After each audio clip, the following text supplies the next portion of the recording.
د دعا د قبلېدلو لپاره دو شرطونه دي. ایک وجودی شرط ہے، دوسرا سلبی. ایک ہونا چاہیے اور ایک نہیں ہونا چاہیے. ایسی دو شرط ہے.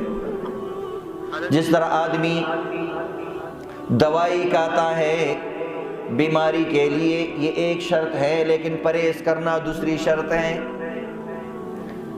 یہ انسان دوائی خود پرہیز نہ کوي، دا دوائی نه ټیک کوي، نو دا خو پرهیز هم سره کول دي.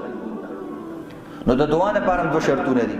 ایک شرط اللہ سے عاجزی کے ساتھ، انکساری کے ساتھ، الہا و زاری کے ساتھ، اس یقین کے ساتھ دعا کرنا کہ اللہ میری دعا ضرور قبول کرے گا. یہ خو اللہ نه غوښتنه کوي. او دویم شرط دا دی چې د حرامو نه به ځان بچ کې. د دعا د قبلېدلو لپاره اکل حلال، صدق مقال، حلال مال خوړل او دروغو نه ځان بچ کول دا هم ضروري دي.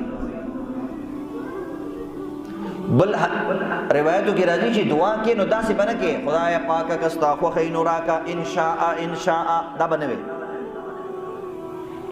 دعا چې کله غواړي دعا میں یہ نہیں کہو گے اللہ اگر تیری مرضی ہے تو مجھے دے دے، دا سے دعا کول دا صحیح طریقہ نہ دا. اے اللہ میری ضرورت ہے، تو ضرور مجھے یہ چیز عطا کر دے. اے اللہ اگر تو مجھے یہ چیز عطا کر دے گا تو تیری دربار میں کوئی کمی نہیں آئے گی اور میرا بیڑا پار ہو جائے گا.